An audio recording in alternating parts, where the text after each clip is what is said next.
મધુર નામમાં આપ સર્વનું આજના પવિત્ર દિવસે આવકાર કરું છું. સૌપ્રથમ હું ઈશ્વર પિતાનો પુષ્કળ આભાર માનું છું આ સમયના તકને માટે, કારણ કે આ જગ્યાને માટે કદાચ હું લાયક નહોતો અને લાયક નથી, પણ આજે એક પ્રાર્થના સાથે આવ્યો છું કે ઈશ્વર એની કૃપા આજે મને આપે. ત્યારબાદ હું આપણા પાડક સાહેબ રેવરન્ડ યુસુફ ક્રિસ્ટી સાહેબનો પુષ્કળ આભાર માનું છું. લગભગ 1.5 મહિના પહેલા એમણે અમને આ દિવસને માટે આમંત્રણ આપ્યું હતું. અમને એટલા માટે કારણ કે હું એકલો નથી, અમારી ટીમ છે.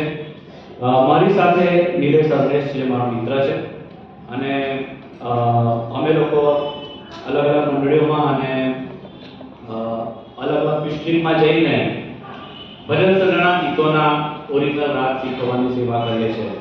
અને આ બે જુવાન દીકરાઓ છે એ પણ અમારી સાથે એમાં વાજિંત્રો વગાડવા માટે મદદરૂપ થાય છે.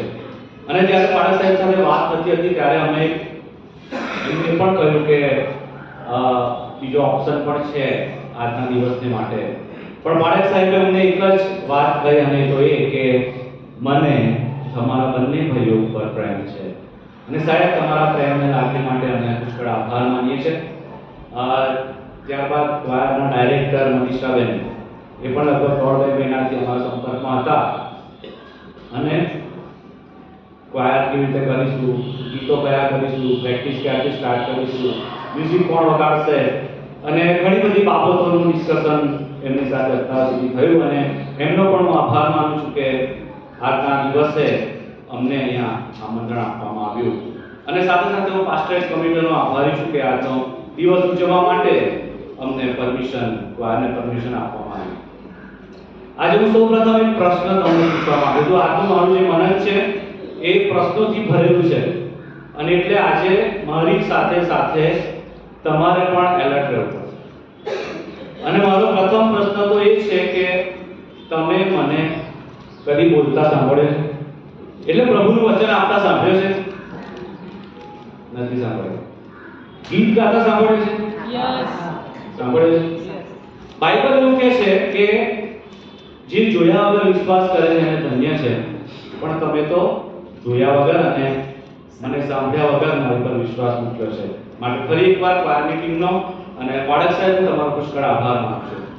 આજે ક્વાયર સન્ડે છે અને ક્વાયરના દરેક સભ્યો ઉપર એમના મુખ ઉપર એક અલગ જાતનું તેજ દેખાઈ આવ્યું છે.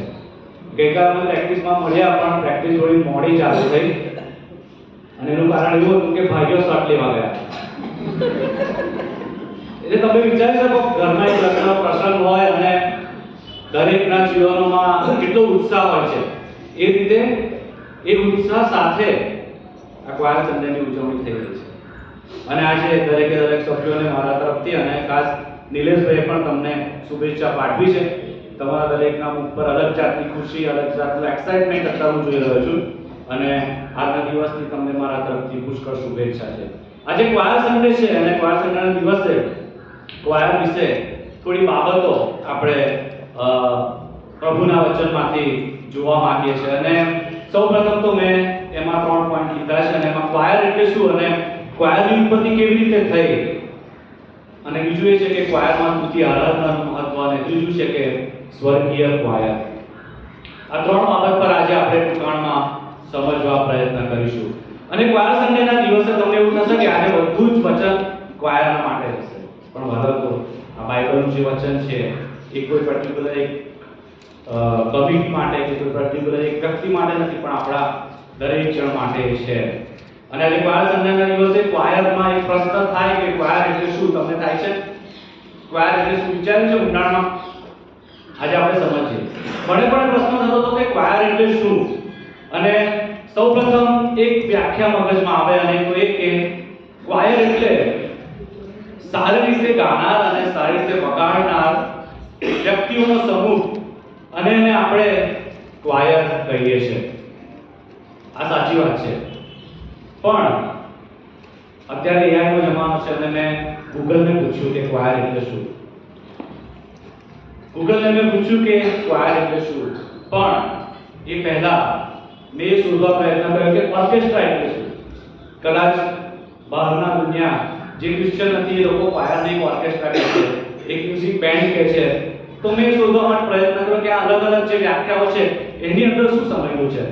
તો ગૂગલ ઓર્કેસ્ટ્રા માટે એ પ્રમાણે કહે છે કે a large group of musicians, એટલે કે ઘણા બધા મ્યુઝિશિયનો એક જ મંચ ઉપર ભેગા થઈને એ એમના વાજિંત્રો વગાડીને પરફોર્મ કરે છે. અને તમે ઘણીવાર જોયું હશે એક જ સાથે ઘણા બધા વાયોલિન હોય છે, ઘણા બધા સેલો હોય છે, એકોસ્ટિક એના ઇન્સ્ટ્રુમેન્ટ હોય છે અને એ લોકો વગાડતા હોય છે અને એમના એક લીડર એમની આગળ એક સ્ટિક લઈને એમને ગાઈડ કરતા હોય છે અને આને ઓર્કેસ્ટ્રા કહેવાય. અને ગૂગલ એવું કહે છે કે લાર્જ ગ્રુપ ઓફ મ્યુઝિશિયન એટલે એ ઓર્કેસ્ટ્રા. પરંતુ જ્યારે મેં ક્વાયર શબ્દ ગૂગલમાં નાખ્યો અને સર્ચ કર્યું ને કે ક્વાયર એટલે શું, તો ક્વાયર માટે ગૂગલ આ પ્રમાણે કહે છે choir is a group of Christian singers. ક્વાયરને એકદમ અલગ કરી દીધું છે. ક્વાયર માટે એવું કહેવામાં આવ્યું છે કે ક્વાયર એ તો ખ્રિસ્તી ગીતો ગાનાર લોકોનો સમૂહ છે. ક્વાયર એ તો ખ્રિસ્તી ગીતો ગાનાર લોકોનો સમૂહ છે. અને ગૂગલ આગળ આ પ્રમાણે કહે છે કે ક્વાયર એ તો સ્વર્ગદૂતોનું પ્રતિનિધિત્વ આ પૃથ્વી ઉપર કરે છે. અને આ તદ્દન સાચી વાત છે. આપણે ઘણીવાર સાંભળીએ છીએ, વાંચીએ છીએ કે ક્વાયરે તો દૂતોની સેવા આપી છે અને દૂતો એ રાત દિવસ સ્વર્ગની અંદર સ્તુતિને આરાધના કર્યા કરે છે. અને ગૂગલ આટલેથી અટકતું નથી. એ એમ પણ કહે છે, અને આ તો ક્વાયરના સભ્યો માટે છે, ધ્યાનથી સાંભળજો. ક્વાયરના સભ્યો માટે એ પ્રમાણે કહે છે કે એ તો minister of the gospel through songs, એટલે કે ક્વાયરના સભ્યો એ તો ગીતો દ્વારા દેવની સુવાર્તા ફેલાવનાર વ્યક્તિઓ છે. ગીતો દ્વારા દેવની સુવાર્તા ફેલાવનાર વ્યક્તિઓ એટલે ક્વાયરની અહીં બહુ જ મોટી જવાબદારી આવી જાય છે. અને આમ નથી કહેતો, આ તો ગૂગલ કહે છે. એને બરાબર ખબર છે કે ક્વાયર એટલે શું. ઇન્ટરનેટને બધું જ ખબર છે, જગતને બધું જ ખબર છે કે ક્વાયર એટલે શું. પરંતુ ઘણી જ દુઃખની વાત એ છે કે ઘણી વખત આપણે એટલે ક્વાયર એ જ ભૂલી જઈએ છીએ કે આપણે કોણ છે. આપણે એટલે ક્વાયર અને આપણું કામ શું છે. વાલાઓ, આપણે ઘણા જ આશીર્વાદિત લોકો છે અને એટલા માટે કારણ કે આપણે ક્વાયરના સભ્ય છે, આપણે નહીં કે ઓર્કેસ્ટ્રાના, અને એટલા માટે જ આપણે ઘણા જ આશીર્વાદિત લોકો છે. ક્વાયરનું સ્થાન એ બહુ મોટું અને માન ભર્યું છે. ક્વાયર દ્વારા ચર્ચમાં, મીટિંગોમાં અને ઘણી બધી જગ્યાઓએ ગીતો ગવાય છે. ક્વાયરને ખ્રિસ્તી ધર્મમાં અને બાઇબલના વચનોમાં અગત્યનું સ્થાન આપવામાં આવ્યું છે. ક્વાયરના અદ્ભુત અને હૃદયસ્પર્શી ગીતો એ તો લોકોના હૃદય સાથે વાત કરે છે. અને બધા વાત છે ક્વાયર. ક્વાયરની સેવા એ તો ઈશ્વર સાથેની સીધી વાતચીત છે. ઈશ્વર સાથેનો એક અંગત સંબંધ છે. અને ગુજરાતી કવિ છે અને ગુજરાતી કવિ આ પ્રમાણે કહે છે, સાંભળો. ગુજરાતી કવિ આ પ્રમાણે કહે છે કે પ્રાર્થનાના ઘણા બધા પ્રકાર હોય છે. જેમ કે હાથ જોડીને પ્રાર્થના કરવી, ઘૂંટણે પડીને પ્રાર્થના કરવી, આંસુઓ સહિત પ્રાર્થના કરવી, મોટે ખાટે બૂમ પાડીને પ્રાર્થના કરવી. અને તમે જાણો છો આ સઘળી પ્રાર્થનાઓનો હેતુ શું હોય છે. આ સઘળી પ્રાર્થનાઓનો હેતુ એ હોય છે કે ઈશ્વર આપણી પ્રાર્થનાઓને સાંભળે. પણ આ કવિ આગળ આ પ્રમાણે કહે છે કે આ આપણી બધી પ્રાર્થનાઓને, આપણા બધા કાલાવાલા, આપણી આ લાગણીઓ, આપણી આ બધી માંગણીઓને જ્યારે ગીતના સ્વરૂપમાં ગાવામાં આવે ને ત્યારે ભક્તિ બની જાય છે અને સીધે ઈશ્વર પિતા પાસે પહોંચી જાય છે અને ઈશ્વર પિતા એને તરત સાંભળે છે અને એનો જવાબ આપે છે. પ્રભુના ક્વાયરની રચના ક્યારે અને કોનાથી થઈ, કેવી રીતે થઈ, એ બાઇબલમાંથી આપણે થોડું સમજવા પ્રયત્ન કરીશું. અને ઉત્પત્તિનું પુસ્તક એના 4 અધ્યાયની 21મી કલમ તમે કાઢી શકો છો અથવા તો આપણે જલ્દીથી આગળ જઈશું. હું વાંચીશ. અને 4 અને 21 ઉત્પત્તિમાં આ પ્રમાણે લખેલું છે, અને ભાઈનું નામ યુબાલ હતું. એ સર્વ તારના અને પવનના બાજા વગાડનારાઓનો પૂર્વજ હતો. અને અહીં યુબાલ દ્વારા ઉત્પત્તિના પુસ્તકથી જ ક્વાયરની શરૂઆત થઈ જાય છે. અહીંયા લખ્યું છે તારના. તારના એટલે સ્ટ્રિંગ ઇન્સ્ટ્રુમેન્ટ. અત્યારના જમાનામાં સ્ટ્રિંગ ઇન્સ્ટ્રુમેન્ટ એટલે વાયોલિન, ગિટાર અને બધા તારના જે ઇન્સ્ટ્રુમેન્ટ છે, મેન્ડોલિન, એ બધા સ્ટ્રિંગ ઇન્સ્ટ્રુમેન્ટ કહેવાય. અને પવનના પવનના એટલે એમાં તમે સેક્સોફોન છે, હાર્મોનિયમ છે અને આ બધા પવનના ઇન્સ્ટ્રુમેન્ટ છે. અને એ વખતના ઇન્સ્ટ્રુમેન્ટ અલગ હશે. કદાચ પવનના ઇન્સ્ટ્રુમેન્ટમાં આપણે રણસિંગડું ગણી શકીએ, એ ફૂંકથી વગાડવામાં આવે છે ફ્લૂટના જેવું. અને એ વખતના ઇન્સ્ટ્રુમેન્ટ હતા. અને તારના અને પવનના વાજા વગાડનારાનો એક પૂર્વજ હતો. એટલે કે ક્વાયરની શરૂઆત ઉત્પત્તિના પુસ્તકથી થઈ જાય છે. અને એવું કહેવામાં આવે છે કે યુવાલ એ તો કાઈનના કુટુંબમાંથી આવે છે. અને ત્યારબાદ જૂના કરારમાં પહેલો કાળ વૃત્તાંત અને એનો 6ઠ્ઠો અધ્યાય અને આગળ 31 થી 33 વન્ય વચનોમાં પ્રથમ ક્વાયરની રચના થઈ એ જોવા મળે છે. અને તેમાં લેવીઓના પુત્રોનો સમાવેશ કરવામાં આવે છે. લેવીઓ એટલે એટલા માટે કે તમે જૂના કરારનો અભ્યાસ કરશો તો જે મંદિરની સેવા હતી, કરારનો સૂચકવાની અને પ્રભુની સ્તુતિને આરાધના કરવાની, એ સેવા એ પવિત્ર લોકો કરતા હતા. અને લેવીઓને તે વખતે પવિત્ર ગણવામાં આવતા હતા અને એ લોકો એ સેવા કરતા હતા. અને આજે એ સેવા આપણે એટલે કે ક્વાયર તરીકે આપણે કરી રહ્યા છે. અને જૂના કરારમાં જે પ્રથમ ક્વાયર હતું એની સંખ્યા બાઇબલમાં આપી છે. કાળુતાના પુસ્તકમાં તમે એનો અભ્યાસ કરજો. તમે કદાચ અંદાજો લગાવી શકો છો કે કેટલી સંખ્યા ક્વાયરની હશે. અમારા ક્વાયરની સંખ્યા એ લગભગ 29 સંખ્યા છે. 29 થી 30 સારા ક્વાયરની સંખ્યા. એમાં 10 થી 12 ફિમેલ સિંગર છે, 10 થી 12 મેલ સિંગર છે, એ સિવાયના બીજા ઇન્સ્ટ્રુમેન્ટ વગાડવાવાળા છે. પણ આ જૂના કરારમાં જે ક્વાયર હતું એની સંખ્યા 4000 લોકોની. તમે કાળુતાના પુસ્તકનો અભ્યાસ કરજો અને ત્યાં એક 4000 લોકોનું ક્વાયર હતું. અને એમાંથી 288 વ્યક્તિઓ તો એ મ્યુઝિકના માસ્ટર્સ હતા, એટલે કે ક્વાયર ડાયરેક્ટર. અને 288 વ્યક્તિઓ એ 4000 માણસોનું ક્વાયર લીડ કરતા હતા. પહેલો કાળુતાન 25 અધ્યાય 7મી કલમમાં લખવામાં આવ્યું છે કે તેઓના ભાઈઓ યહોવાની આગળ ગાયન કરવામાં કુશળ તથા બાહોશ હતા. તેઓની કુલ સંખ્યા એ 288 હતી. અને આ પ્રથમ ક્વાયરમાં સ્ત્રીઓ પણ હતી. ક્વાયરમાં ગુરુ અને શિષ્યો પણ હતા. અને આ કાળુતાના પુસ્તકમાં આ બધી બાબતો નોંધવામાં આવી છે. અને વાલો તમને ખબર છે આ ક્વાયર કોનું હતું? આ ક્વાયર તો મહાન દાઉદ રાજાનું ક્વાયર હતું. અને એ જ દાઉદ રાજા કે જેમણે આપણા બાઇબલમાં પુસ્તકમાં 150 ગીતો લખ્યા છે. 150 ગીતો. અને એ ગીતો એ તો સુખના ગીતો છે, એ તો દુઃખના ગીતો છે, એ પસ્તાવાના ગીતો છે, એ તો આનંદના ગીતો છે, એ તો માફીના ગીતો છે. અને આપણે મનુષ્ય તરીકે જે પરિસ્થિતિમાંથી પસાર થઈએ છીએ એ દરેક પરિસ્થિતિમાં એ ગીતો આપણને હંમેશા દિલાસો આપનાર ગીતો છે. હવે આપણે અહીંયા દાઉદ રાજાનું ક્વાયર જોયું જૂના કરારમાં. નવા કરારની અંદર માર્કનો 26મો અધ્યાય અને 30મી કલમ. અને આ પ્રમાણે લખ્યું છે, અને ગીત ગાયા પછી તેઓ જૈતુન પહાડ પર ગયા. અહીં પ્રભુ ઈસુ ખ્રિસ્ત માટે લખવામાં આવ્યું છે કે ગીત ગાયા પછી તેઓ જૈતુન પહાડ પર ગયા. અને અહીં પ્રભુ ઈસુ ખ્રિસ્ત પોતે ગીત ગાતા જણાય છે. અને છેલ્લે યશાયાના પુસ્તકનો 6ઠ્ઠો અધ્યાય અને ત્યાં સ્વર્ગીય ક્વાયરના વિશે વાત જોવા મળે છે. તમે ઘરે જઈને એનો અભ્યાસ કરી શકો છો. અહીં કદાચ આપણે સમજી શક્યા કે ક્વાયર એટલે શું અને બાઇબલમાં ક્વાયરની ઉત્પત્તિ ક્યારે થઈ. જૂના કરારમાં દાઉદ રાજાનું ક્વાયર, નવા કરારમાં ઈસુ ખ્રિસ્ત પોતે ગીત ગાતા જણાય છે. અને છેલ્લે યશાયાના પુસ્તકમાં સ્વર્ગીય ક્વાયરના વિશે લખવામાં આવ્યું છે.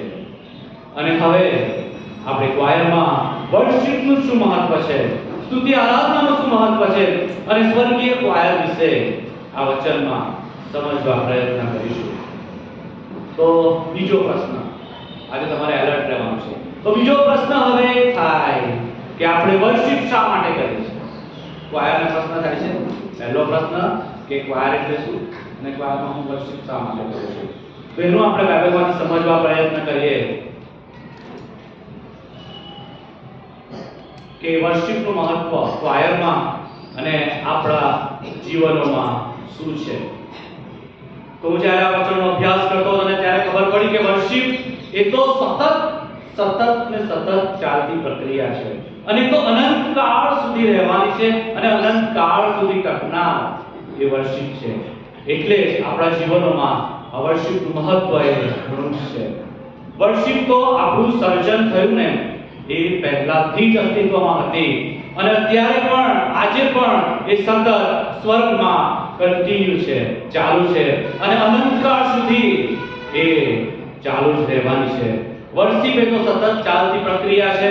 તો આવો આપણે એને સમજવા પ્રયત્ન કરીએ અને અયુબનું પુસ્તક અને એના 38મા અધ્યાયમાં આ બાબતનો ઉલ્લેખ કરવામાં આવ્યો છે અને અહીં પ્રભુ અયુબને કહે છે અને આ પ્રમાણે કહે છે કે 4થી કલમથી આગળ, જ્યારે મેં પૃથ્વીના પાયા નાખ્યા, પ્રભુ કહે છે, જ્યારે મેં પૃથ્વીના પાયા નાખ્યા ત્યારે તું ક્યાં હતો?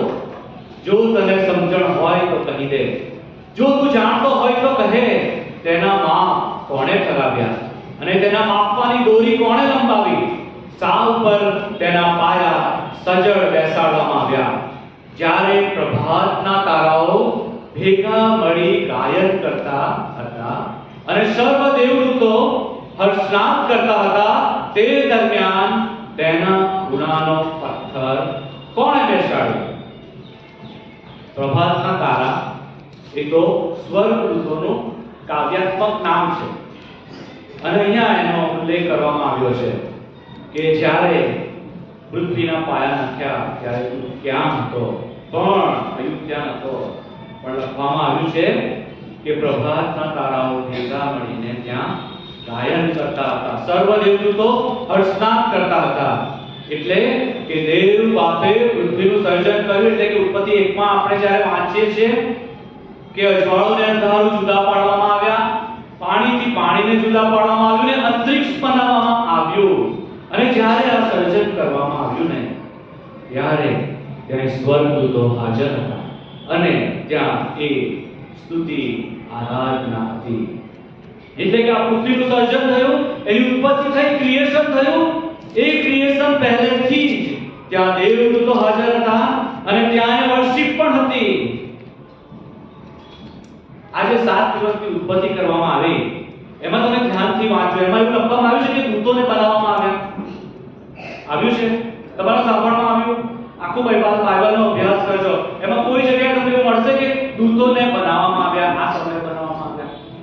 ના, દૂતોને બનાવવામાં નથી આવ્યા, કારણ કે દૂતો તો આ પૃથ્વીનું સર્જન થયું એ પહેલેથી જ સ્વર્ગમાં હાજર હતા અને ઈશ્વર પિતાની હજુરીમાં એ રાત ને દિવસ સ્તુતિને આરાધના કર્યા કરતા હતા. અને આ પૃથ્વીનું જ્યારે સર્જન કરવામાં આવ્યું ત્યારે પણ એમણે એ સ્તુતિને આરાધના કરીને વર્શિપ કરી. કિસ્સા 148મો અધ્યાય આજે જે વારાફરતીનું વાંચન વાંચવામાં આવ્યું અને એમાં એ પ્રમાણે લખવામાં આવ્યું છે કે ઈશ્વરે બનાવેલી દરેક વસ્તુઓ, એટલે કે ઈશ્વરનું દરેક સર્જન તેની સ્તુતિ કરે છે. સૂર્ય તથા ચંદ્ર તેની સ્તુતિ કરે છે, સર્વ ઝગમગતા તારા તેની સ્તુતિ કરે છે અને ત્યાં દૂતોની સાથે સઘળું ક્રિએશન, સઘળી ઉત્પત્તિ, ત્યાં સૂર્ય ને ચંદ્ર ને તારા ને આખું અંતરિક્ષ પણ તેની સ્તુતિ કરતા જોવા મળે છે. અને વાલાઓ, એટલા માટે જ વર્શિપનું મહત્વ એ ઘણું ને ઘણું જ છે. અને એટલું જ નહીં, પણ જૂના કરારમાં યશાયાના પુસ્તકમાં એના 6થો અધ્યાયમાં યશાયાને દર્શન થાય છે અને ત્યાં લખવામાં આવ્યું છે તે પ્રમાણે કે ઉજ્જયા રાજા મરણ પામ્યો તે વર્ષે, એક ચોક્કસ સમય ત્યાં બતાવવામાં આવ્યો છે કે ઉજ્જયા રાજા મરણ પામ્યો તે વર્ષે મેં પ્રભુને જોયા. આ યશાયા લખે છે અને દર્શન થાય છે, મેં પ્રભુને જોયા, તે ઉચ્ચ તથા ઉન્નત રાજ્યાસન પર બેઠેલા હતા. અને વાલાઓ, આ તો સ્વર્ગનું ચિત્ર છે. અને ત્યાં આગળ લખવામાં આવ્યું છે કે ત્યાં તેની આસપાસ સરાફો, એટલે કે દેવદૂતો, પ્રભાતના તારા અને સરાફો એ દેવદૂતોના કાવ્યાત્મક નામ છે. અને અહીંયા સરાફોનો ઉલ્લેખ કરવામાં આવ્યો છે કે સરાફો એટલે કે દેવદૂતો ઊભા હતા અને દેવદૂતો કેવા દેખાતા એનું વર્ણન પણ છે. અને તેમને 6 પાંખો હતી અને તેઓ પ્રભુની સ્તુતિ કરતા ગાતા હતા કે પવિત્ર પવિત્ર પવિત્ર છે સૈન્યનો દેવ યહોવા. આ દૂતોનું ગીત છે.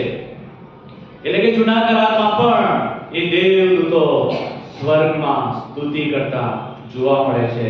અને વાલાઓ, આ વર્શિપ ને આરાધના એ તો ક્રિએશન પહેલેથી જ અસ્તિત્વમાં હતી, એ ત્યાં છે. અને ત્યારબાદ જૂના કરારમાં પણ એ આપણને જોવા મળે છે. અને ત્યારબાદ નવા કરારમાં જ્યારે પ્રભુ ઈસુ ખ્રિસ્તનો જન્મ થયો ત્યારે લખવામાં આવ્યું છે લુક 2 અને 13 અને 14 કલમમાં કે પછી દૂતની સાથે આકાશી સેનાનો સમુદાય એકાએક પ્રગટ થયો. તેઓ દેવની સ્તુતિ કરીને કહેતા હતા કે પરમ ઊંચામાં દેવને મહિમા થા. આ દૂતોનું બીજું ગીત. પહેલું ગીત પવિત્ર પવિત્ર પવિત્ર છે સૈન્યનો દેવ યહોવા, એ જૂના કરારમાં ગાવામાં આવ્યું. નવા કરારમાં પરમ ઊંચામાં દેવને મહિમા થા. અને વાલાઓ, અહીં દૂતોનો સમુદાય એ પૃથ્વી પર ઉતરી આવે છે અને ઈસુ ખ્રિસ્તના જન્મ વધામણીનું ગીત ગાતા નજરે પડે છે. વાલાઓ, આ સતત ચાલતી પ્રક્રિયા છે. એ ક્રિએશન પહેલા પણ ત્યાં હતી અને ઈસવીસન પહેલા એટલે કે ઉજ્જયા રાજાના મરણ થયું એ વર્ષે પણ ત્યાં હતી અને ઈસવીસન પછી એટલે કે પ્રભુ ઈસુ ખ્રિસ્તના જન્મ સમયે પણ એ ત્યાં દૂતોનું સંગીત અને દૂતોની વર્ષી ત્યાં હતી. અને હાલ આપણે ઈસવીસનમાં જ જીવીએ છીએ એટલે કે હાલમાં પણ આ વર્તમાન કાળમાં પણ અત્યારે પણ સ્વર્ગમાં એ દૂતોની વર્ષી ચાલુ જ છે. અને એટલે વર્શિપનું મહત્વ એ આપણા જીવનમાં ઘણું છે અને ક્વાયર તરીકે આપણે વર્શિપનો ભાગ છે અને એટલા માટે આપણું મહત્વ પણ અહીંયા ઘણું વધી જાય છે. અને આગળ આપણે પ્રકટીકરણના પુસ્તકનો 7મો અધ્યાય અને 9 થી આગળની કલમ જે આપણે અત્યારે વાંચવામાં આવી એમાં લખવામાં આવ્યું છે કે એ વિનાવ બન્યા પછી મેં જોયું તો સર્વ દેશોમાંથી આવેલા સર્વ કુળના લોકના તથા ભાષાના કોઈથી ગણી ન શકાય તેટલા માણસોની એક મોટી સભા. ઇંગ્લિશ બાઇબલમાં અહીંયા કંપની શબ્દ વાપરવામાં આવ્યો છે. કોઈથી ગણી ન શકાય તેટલા માણસોની એક મોટી સભા તેઓ રાજ્યાસનની આગળ તથા હલવાનની આગળ ઉભેલા હતા. તેઓએ શ્વેત ચંપા પહેરેલા હતા અને તેઓના હાથમાં ખજૂરીની ડાળીઓ હતી. અને આગળ 11મી કલમમાં આ પ્રમાણે લખેલું છે કે સગડા દૂતો એ રાજ્યાસનની આગળ ઉભેલા હતા અને તેઓ રાજ્યાસનની આગળ દંડવત પ્રણામ કરતા આરાધના કરતા હતા. 9મી કલમથી આગળ એ દૂતોની વાત નથી, ત્યાં કોઈથી ગણી ન શકાય તેટલા માણસોની સભા. અને 11મી કલમમાં દૂતોની વાત લખવામાં આવી છે. એટલે અહીંયા દૂતો તો હતા જ પણ સાથે ગણી ન શકાય તેટલા વ્યક્તિઓ માણસો પણ હતા. અને વાલાઓ, પ્રકટીકરણ 7 માં લખેલી આ બાબતો એ તો યોહાનનું સંદર્શન છે અને એ તો ભવિષ્યનું સ્વર્ગીય પાયો છે. અને આજે આ વચનો પર હું ભાર મૂકવા માંગુ છું. અહીં યોહાનના સંદર્શનમાં દેખાય છે કે સર્વ કુળના અસંખ્ય લોકો, ગણી ન શકાય એવા લોકો અને સાથે દેવદૂતો એ રાજ્યાસનની આગળ સ્તુતિને આરાધના કરે છે, વર્શિપ કરે છે. અને વાલાઓ, આ વર્શિપ તો અનંતકાળની વર્શિપ છે. એ ક્રિએશન પહેલેથી જ ત્યાં હતી, ઈસવીસન પહેલા પણ ત્યાં હતી, ઈસવીસન પછી એટલે કે આજે પણ સ્વર્ગમાં સતત ચાલુ છે. અને યોહાનના સંદર્શન પ્રમાણે એ ભવિષ્યમાં પણ સ્વર્ગમાં અનંતકાળી જીવનનો એક મહત્વનો ભાગ છે. અને એટલે હું આજે તમને વારે ઘડીએ કહું છું કે વર્શિપનું મહત્વ આપણા જીવનોમાં ઘણું જ છે. જો આપણે થોડા ઊંડાણમાં આનો અભ્યાસ કરીએ તો ક્રિએશન વખતે જે દેવદૂતોની આરાધના હતી ત્યારે ત્યાં ફક્ત દેવદૂતો જ હતા. જ્યારે ઉજ્જયા રાજા મરણ પામ્યો અને જ્યારે યશાયાનું દર્શન થયું તે વખતે ફક્ત દેવદૂતો જ હતા. જ્યારે પ્રભુ ઈસુ ખ્રિસ્તનો જન્મ થયો અને તે વખતે પણ ત્યાં દેવદૂતો જ હતા. પરંતુ હાલ ભવિષ્યના એ સ્વર્ગીય ક્વાયરમાં દૂતોની સાથે ગણી ન શકાય તેટલા માણસો પણ શ્વેત ચંપામાં ઉભેલા જોવા મળે છે. અને ત્યાં પ્રકટીકરણમાં લખવામાં આવ્યું છે તેમ સર્વ દેશમાંથી, સર્વ કુળમાંથી અને સર્વ ભાષાના લોકો ત્યાં એ સ્વર્ગીય ક્વાયરમાં જોવા મળે છે. એટલે કે આપણો પણ ત્યાં સમાવેશ થઈ ગયો છે. અને વાલાઓ, હું જે સ્વર્ગીય ક્વાયરની વાત કહેવા માંગુ છું એ આ છે કે એક દિવસ આપણે પણ એ રાજ્યાસનની આગળ દૂતોની સાથે શ્વેત જબ્બો પહેરીને દેવની સ્તુતિને આરાધના કરવાની છે. એ સ્વર્ગીય ક્વાયરના એક દિવસ આપણે પણ સભ્ય બનના છે. તો અહીં એક પ્રશ્ન થાય, ફરી એક પ્રશ્ન કે આ સ્વર્ગીય ક્વાયરમાં કોણ ભાગ લઈ શકે, અથવા આ સ્વર્ગીય ક્વાયરમાં પ્રવેશ મેળવવા માટે મારે શું કરવું જોઈએ? અને આ 7મા અધ્યાયમાં જે ગણી ન શકાય એટલા માણસો છે, તો એ માણસો કોણ છે? આવા તો ઘણા પ્રશ્નો આપણને થાય. તો અત્યારે બાઇબલની દ્રષ્ટિએ આપણે સ્વર્ગીય ક્વાયરની વ્યાખ્યા સમજવા પ્રયત્ન કરીએ. આપણે શરૂઆતમાં સમજ્યા કે આપણે ક્વાયર છે તો ક્વાયરની શું વ્યાખ્યા, તો હવે સ્વર્ગીય ક્વાયરની વ્યાખ્યા આપણે સમજવા પ્રયત્ન કરીએ. ભલા ધ્યાનથી સાંભળજો. સ્વર્ગીય ક્વાયર એ તો સ્વર્ગદૂતો અને વિશ્વાસીઓ કે જેઓ પ્રભુ ઈસુ ખ્રિસ્તના લોહીથી બચાવી લેવામાં આવ્યા છે એવા લોકોનો સમૂહ છે. ફરી બોલું છું, સ્વર્ગીય ક્વાયર એ તો સ્વર્ગદૂતો અને વિશ્વાસીઓ કે જેઓ પ્રભુ ઈસુ ખ્રિસ્તના લોહીથી બચાવી લેવામાં આવ્યા છે એવા લોકોનો સમૂહ છે. આપણે જે બાઇબલ વાંચન કર્યું એમાં 7મો અધ્યાય અને એની 13મી કલમથી આગળનું વાંચીશ. અને અહીંયા આ વાત સ્પષ્ટ લખવામાં આવી છે. પછી તે વડીલોમાંના એકે મને પૂછ્યું કે જેઓએ શ્વેત જબ્બા પહેરેલા છે તેઓ કોણ છે અને ક્યાંથી આવ્યા છે? અને મેં કહ્યું કે મારા મુરબ્બી, તમે જાણો છો તેમ મને કહ્યું જેઓ મોટી વિપત્તિમાંથી આવ્યા તેઓ એ છે. તેઓએ પોતાના વસ્ત્ર ધોયા અને હલવાના રક્તમાં ઉજળા કર્યા. હલવાન એટલે કે પ્રભુ ઈસુ ખ્રિસ્ત કે જે આપણી માટે વધસ્તંભ ઉપર મરણ પામ્યા, અને અહીંયા હલવાનના લોહીમાં એ વસ્ત્ર ઉજળા કર્યા માટે તેઓ દેવના રાજ્યાસનની આગળ છે અને તેના મંદિરમાં રાત દાડો તેની સેવા કરે છે. અને રાજ્યાસન પર જે બેઠેલો છે એટલે કે હલવાન, તે તેમના પર મંડપ રૂપે રહેશે. તેઓને ફરી સાંભળજો, તેઓને ફરી ભૂખ લાગશે નહીં અને ફરી તરસ પણ લાગશે નહીં. નવા કરારમાં સમૃદ્ધિ સ્થિતિની વાત કરવામાં આવી છે અને પ્રભુ ઈસુ ખ્રિસ્ત તેને કહે છે કે જે પાણી હું તને આપું છું તે જો તું પીશે તો તને તરસ લાગશે નહીં. પણ એ વચન સમજતા મને ઘણો ટાઈમ લાગ્યો. અને એ વખતના જે લોકો હતા એ લોકો પણ પ્રભુ ઈસુ ખ્રિસ્તના શિષ્યો પણ કદાચ એ પ્રભુ ઈસુ ખ્રિસ્તના આ વચન સમજી શકતા નહીં હોય. પ્રભુ ઈસુ ખ્રિસ્તે એવું કહ્યું કે જે પાણી હું તને આપું છું તે જો તું પીએ તો તને કદી તરસ લાગશે નહીં. કારણ કે આપણે આ જે વિચારો છે એ આપણા અહીંયા પૃથ્વી ને સીમિત છે. આપણા વિચારો અહીંયા સુધી તેની લિમિટેશન છે. પણ પ્રભુ ઈસુ ખ્રિસ્ત અહીંયા સ્વર્ગની વાત કરે છે, અનંત જીવનની વાત કરે છે કે તેઓને ફરી કદી ભૂખ લાગશે નહીં અને ફરી કદી તરસ લાગશે નહીં. પ્રભુ ઈસુ ખ્રિસ્ત એમના જીવનકાળ દરમિયાન એવી ઘણી બાબતો શેર કરતા હતા, પણ એ દરેક બાબત એ અનંતકાલિક જીવનને માટે હતી.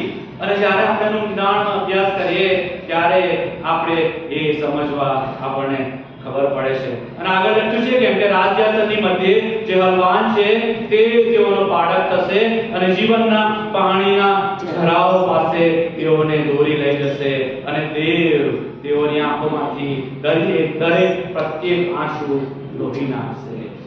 અને અહીંયા તો એ અનંત જીવનની વાત લખવામાં આવી છે. અને તેઓ સ્વર્ગમાં સતત કન્ટિન્યુઅસ ઈશ્વર પિતાની સ્તુતિ આરાધના કરે છે. અને વાલાઓ, એ તો ફક્ત સંગીત જ નથી, પણ એ તો પ્રેમ, પવિત્રતા અને ભરપૂર આનંદથી ભરેલી એક પરફેક્ટ વર્શિપ છે, સંપૂર્ણ આરાધના છે, આરાધનાનું સ્વરૂપ છે, સર્વોચ્ચ સ્વરૂપ છે, આરાધનાની એ ચરમસીમા છે. તો બીજો મહત્વનો પ્રશ્ન બીજો પ્રશ્ન એ કે શું હું એ સ્વર્ગીય ક્વાયરનો ભાગ બની શકું? અને બની શકું તો કેવી રીતે? અને એના માટે આપણે 5 સ્ટેપ સમજવા માંગે છે, 5 પગથિયા છે કે જે આપણને એ સ્વર્ગીય આરાધના તરફ આપણને દોરી જશે. આપણા ચર્ચમાં ક્વાયરમાં જ્યારે આપણે એડમિશન લઈએ અથવા તો ક્વાયરમાં બેસવા માટેની એક અલગ પ્રક્રિયા હોય છે અથવા તો ઓડિશન હોય છે. અમારા સારા બેસવા માટે ઓડિશન લેવામાં આવે છે. તો આપણે જે ઓડિશન લઈએ છીએ, આપણે જે લાયકાત એને ગણીએ છીએ, તો એ બધું જ્યાં સ્વર્ગ ક્વાયરમાં ચાલવાનું નથી. તમે જે સ્વર્ગ ક્વાયરની અંદર બેસવા માટે લાયકાત સમજો છો તમારી પોતાની કે આપણી પોતાની, એ સ્વર્ગમાં ત્યાં ચાલવાની નથી. સ્વર્ગમાં ક્વાયરમાં બેસીશું એટલે કે સ્વર્ગીય ક્વાયરમાં જે જગ્યા આપણને મળી જશે એવું જો આપણે વિચારતા હોય, જો અહીંયા આપણે બેસીએ છીએ અને સ્વર્ગીય ક્વાયરમાં આપણને જગ્યા મળી જશે, તો વાલાઓ એવું છે જ નહીં. અહીં પૃથ્વી ઉપરના મારા તાલંતો, મારો અવાજ, મારું સંગીતનું નોલેજ, મારું વાજિંત્ર વગાડવું, એ બધું ત્યાં નકામું છે. આમાંનું કશું જ ત્યાં ચાલવાનું નથી. પણ સ્વર્ગીય ક્વાયરમાં ઊભા રહેવા માટેની લાયકાત તો કંઈ અલગ જ છે. અને એનું પહેલું સ્ટેપ તો એ છે કે બિલીવ ઇન જીસસ ક્રાઇસ્ટ. પ્રભુ ઈસુ ખ્રિસ્ત પર વિશ્વાસ કરો. યોહાન 3:16 આ પ્રમાણે કહે છે કે કેમ કે દેવે જગત પર એટલી પ્રીતિ કરી કે તેણે પોતાનો એકાકી જનિત દીકરો આપ્યો કે એ સારું કે જે કોઈ તેના પર વિશ્વાસ કરે તેનો નાશ ન થાય પણ તે અનંત જીવન પામે. આ પહેલું પગથિયું એટલા માટે લીધું છે કે અહીંયા 2 પાઠ છે કે જે કોઈ તેના પર વિશ્વાસ કરે, જો વિશ્વાસ કરશો તો એનો નાશ નહીં થાય. નાશ નહીં થાય તો આપણે જીવંત રહીશું, તો આપણે આગળ અનંતકાળી જીવનમાં ઈશ્વરીય ક્વાયરમાં જઈ શકીશું. પણ અહીંયા જો વિશ્વાસ નહીં કરું તો આપણો નાશ અહીં થઈ જશે, તો આગળ કેવી રીતે જઈશું? એટલે પહેલું પગથિયું એ છે કે જે કોઈ એના પર વિશ્વાસ કરે તેનો નાશ ન થાય પણ તે અનંત જીવન પામે. વાલાઓ, જ્યારે આપણે પ્રભુ ઈસુ ખ્રિસ્ત પર વિશ્વાસ કરીશું, એમને આપણા તારણહાર તરીકે સ્વીકારીશું, ત્યારે તે જ ક્ષણે આપણા નામ એ જીવનના પુસ્તકમાં લખાઈ જશે. આપણે ગીત ગાઈએ છીએ, ખુલ જાયેગી કિતાબે જબ ભી હિસાબ હોગા. એટલે જે સમયે, જે વખતે આપણે પ્રભુ ઈસુ ખ્રિસ્તને આપણા તારણહાર તરીકે સ્વીકારીશું, એ સમયે એ જીવનના પુસ્તકમાં આપણું નામ નોંધાઈ જશે. અને એનો મતલબ એ કે આપણને એ જ સમયે અનંતકાળી સ્વર્ગીય ક્વાયરમાં જોડાવાનું આમંત્રણ મળી ગયું છે. કેટલું સરસ નહીં? પહેલું પગથિયું આપણે ભર્યું અને એ સ્વર્ગીય ક્વાયરમાં જોડાવાનું આમંત્રણ મળી ગયું. પાળક સાહેબે મને 2 મહિના પહેલા અહીંયા આવવાનું આમંત્રણ આપ્યું, ત્યારે મને આમંત્રણ તો મળી ગયું, પણ આજના દિવસ સુધી હું પહોંચ્યો નહોતો. એ જે સમય હતો અહીં સુધી પહોંચવાનો, એ વચ્ચેનો સમય બહુ ઇમ્પોર્ટન્ટ હતો. એની માટે મારે તૈયારી કરવાની હતી. બરાબર? અને આગળ આપણે જઈએ.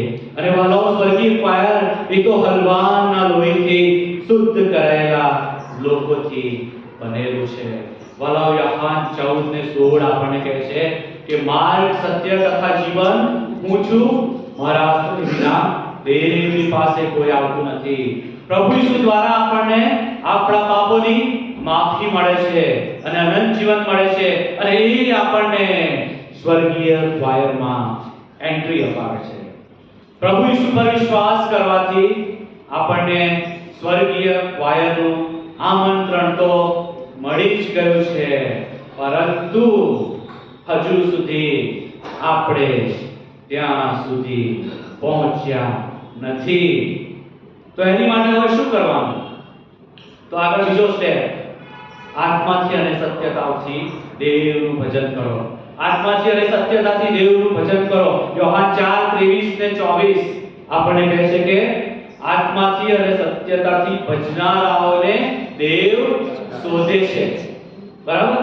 વાલાઓ, જ્યારે આપણે આત્માથી અને સત્યતાથી ઈશ્વરની સ્તુતિ કરવાનું ચાલુ કરીએ છીએ ને, તો ત્યારથી જ આપણે એ સ્વર્ગીય વર્શિપની શરૂઆત આ પૃથ્વી ઉપર કરી દીધી છે. અને આગળ ત્રીજું પગથિયું, live a holy and obedient life. પવિત્ર અને આજ્ઞાકારી જીવન જીવો. રોમનોના પત્ર 12નો અધ્યાય અને પહેલી કલમ, તમે તમારા શરીરોનું જીવતું, પવિત્ર અને દેવને પસંદ પડે એવું અર્પણ કરો. કેવું જીવન? પવિત્ર જીવન અને દેવને પસંદ પડે એવું જીવન, એટલે કે આજ્ઞાકારી જીવન. પ્રભુ એમના લોકોને પવિત્ર થવા માટે આમંત્રણ આપે છે. પહેલો પિત્તર પહેલો અધ્યાય અને 16મી કલમ કહે છે કે હું પવિત્ર છું, માટે તમે પવિત્ર થાઓ. પવિત્ર અને દેવને પસંદ પડે એવું, એટલે કે આજ્ઞાકારી જીવન એ આપણા સ્વર્ગમાં, આપણને સ્વર્ગમાં તેમના લોકો અને દૂતો સાથે ઊભા રહેવા માટે તૈયાર કરે છે. અને એ આપણને અનંતકાળની વર્શિપને માટે પણ તૈયાર કરે છે. અને હવે ચોથું પગથિયું, live a sin in unity and love.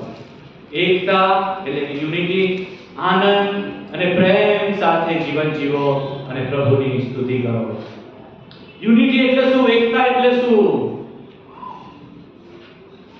આપણા ક્વાયર, ચર્ચ ક્વાયરમાં અને સંગીતની દ્રષ્ટિએ યુનિટી આપણે બહુ સમજી શકીએ. સંગીતની દ્રષ્ટિએ ક્વાયરમાં જ્યારે આપણે ગીત ગાતા હોય ત્યારે એ યુનિટી, આપણા સ્વર તો મળવા જ જોઈએ, આપણો લય તો મળવો જ જોઈએ, આપણી રિધમ તો મળવી જ જોઈએ. પણ સ્વર્ગ ક્વાયરની યુનિટી કંઈક અલગ જ છે. સ્વર્ગીય ક્વાયરમાં તો એક પરફેક્ટ હાર્મની છે, જ્યાં કોઈ પણ અદેખાય નથી, જ્યાં કોઈ પણ અભિમાન નથી, જ્યાં કોઈ મોટો ગાયક નથી, જ્યાં કોઈ મોટો સંગીતકાર નથી, જ્યાં ફક્ત આનંદ, પ્રેમ અને એકતા યુનિટી છે.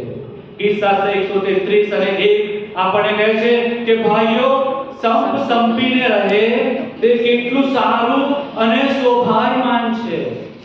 એકબીજાની સાથે એકતામાં રહો, એકબીજાની સાથે સંપીને રહો, એકબીજાને માન આપો. એકબીજા સાથે સંપીને રહેવું એ તો સ્વર્ગીય ક્વાયરનો એક ગુણધર્મ છે. અને 5 ને છેલ્લું સ્ટેપ, અને એ તો એ છે કે બી ફેithful until the end. અંત સુધી વિશ્વાસમાં લાગુ રહો, અંત સુધી વિશ્વાસુ રહો. સ્વર્ગીય ક્વાયર તો એવા લોકોનું બનેલું છે કે જેઓ વિશ્વાસની દરેક કસોટીમાંથી પસાર થઈને અંત સુધી વિશ્વાસમાં માલુમ પડ્યા છે. પ્રકટીકરણ 2:10 શું કહે છે? તું મરણ પર્યંત વિશ્વાસુ થઈ રહે અને હું તને જીવનનો મુંગટ આપીશ. એટલે જેઓ અંત સુધી વિશ્વાસુ રહેશે તેઓ જ એ રાજ્યાસનની આગળ, એટલે કે એ હલવારની આગળ અનંતકાળની સ્તુતિને આરાધનામાં જોડાશે, સ્વર્ગીય ક્વાયરમાં જોડાશે. ને હંમેશા માટે એ સ્વર્ગીય ક્વાયરનો ભાગ બની રહેશે. તો વાલાઓ, સ્વર્ગીય ક્વાયરનો ભાગ બનવા માટે સૌપ્રથમ એ તો પ્રભુ ઈસુ ખ્રિસ્ત પર વિશ્વાસ કરવાનો છે. ત્યારબાદ આત્માની સત્યતાથી દેવનું ભજન કરવાનું છે. ત્યારબાદ પવિત્ર અને આજ્ઞાકારી જીવન જીવવાનું છે. અને ત્યારબાદ એકતા અને પ્રેમમાં રહેવાનું છે. અને આ સંગ્રહમાં આપણે અંત સુધી ટકી રહેવાનું છે. અને વાલાઓ, આવું જ્યારે થશે ને, ત્યારે આપણે એક દિવસ દૂતો અને સંતોની સાથે એ સ્વર્ગીય ક્વાયરમાં હંમેશાની માટે જોડાઈ જઈશું. યોહાનને જે સંદર્શન થયેલું પ્રકટીકરણમાં એ સ્વર્ગીય ક્વાયરમાં કે જેમાં હલવાના લોહીથી શુદ્ધ કરાયેલા લોકો છે, એવા ક્વાયરમાં સ્વર્ગદૂતોની સાથે અનંતકાળી વર્ષિપમાં આપણે હંમેશા માટે જોડાઈ જઈશું. વાલાઓ, એ યોહાનનું સંદર્શન છે અને ત્યાં લખવામાં આવ્યું છે, ફરી હું તમને કહું છું, સર્વ કુળના, સર્વ દેશના અને સર્વ ભાષાના ગણી ન શકાય તેટલા લોકો એ દેવદૂતોની સાથે જબ્બો પહેરીને ઊભા છે અને રાજ્યાસનની આગળ દેવદૂતોની સાથે આરાધના કરે છે. ફરી હું તમને વારંવાર આ જ કહેવા માંગુ છું, સર્વ કુળના, સર્વ દેશના અને સર્વ ભાષાના ગણી ન શકાય એટલા લોકો. વાલાઓ, આજે મારો તમને એ પ્રશ્ન છે કે શું આપણે ત્યાં છે? શું હું આજે મારી જાતને ત્યાં જોઈ શકું છું? એ સ્વર્ગીય પાયરમાં આજે શું હું મારો અવાજ સાંભળી શકું છું? વાલાઓ, એ તો યોહાનનું સંદર્શન છે, એ તો ભવિષ્યનું સ્વર્ગીય ક્વાયર છે. શું આપણે આપણી જાતને ત્યાં શોધી શકીએ છીએ? આવો આપણે સર્વ ઊભા થઈએ, આપણે આપણી જગ્યા પર ઊભા થઈએ અને ક્વાયર અહીં આગળ આવશે. વાલાઓ, આપણે આપણી આંખો બંધ કરીએ અને આપણી દ્રષ્ટિ આકાશ તરફ કરીને એ સ્વર્ગીય ક્વાયરમાં આપણી પોતાની જાતોને શોધીએ. આપણી પોતાની જાતોને સ્વર્ગીય ક્વાયરમાં શોધીએ. વાલાઓ, શું આપણે ત્યાં છે? શું આપણે પોતાની જાતને ત્યાં જોઈ શકીએ છીએ? આપણે આપણો અવાજ એ દૂતોની સાથે શું સાંભળી શકીએ છીએ? જો નથી તો હજી તક છે. આપણે વિચાર કરવાનો છે. એક ગીત બાળકોનું, એક ગીત આજે મને યાદ આવે છે અને તે કહે છે કે સ્વર્ગીય દેશ તરફ હું જાઉં છું, તારણની હોડીમાં, તારણની હોડીમાં. સ્વર્ગીય દેશમાં હું નૂહને જોઈશ, પરંતુ બાણ તેનો ત્યાં નહીં હોય. યુનાને હું જોઈશ, પણ માછલી નહીં હોય. સ્વર્ગીય દેશમાં હું પાઉલને જોઈશ, પણ સમુદ્રના તોફાન ત્યાં નહીં હોય. સ્વર્ગીય દેશ તરફ હું જાઉં છું, તારણની હોડીમાં. હા વાલાઓ, ત્યાં આપણે પાઉલને જોઈશું, ત્યાં આપણે યુનાને જોઈશું, ત્યાં આપણે નૂહને જોઈશું. પણ આજે મારો ફરી એક પ્રશ્ન છે તમને કે શું હું મારી જાતને ત્યાં જોઈ શકું છું? શું હું એ સ્વર્ગીય પાયરમાં દૂતોની સાથે એ મારો અવાજ સાંભળી શકું છું? વાલાઓ, શું હું ત્યાં છું? જો હું ત્યાં નથી તો આજે મારે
પિતા પરમેશ્વર તમારી સહાયતા કરો કે અમે બધા પવિત્રતામાં જીવીને એકબીજા પર પ્રેમ કરીને એકતામાં રહીને ઓ પ્રભુ તમારામાં તૈયાર થઈને સ્વર્ગીય દ્વારકા અમે લાયક સભ્યો બની શકીએ, તમારા બાળકો તરીકે તમને પ્રગટ કરનારા બની શકીએ. એ જ મારી નિરંતર પ્રાર્થના છે. બધા સવારે તમને સોંપાઈએ છે. પ્રભુ અમારી જાતનું જીવતું પવિત્ર તમને પસંદ પડે એવો અર્પણ થઈએ કે જેથી કરીને અમે તમારી યોગ્ય માન્યની સેવાઓ કરી શકીએ. એ જ અમારી નિરંતર પ્રાર્થના છે. અમારા હાથો બધા સોંપાઈએ છે. ઈસુ ખ્રિસ્ત તમારા પ્રભુની મારફતે તમારું સાંભળીને તમારો સ્વીકાર કરો.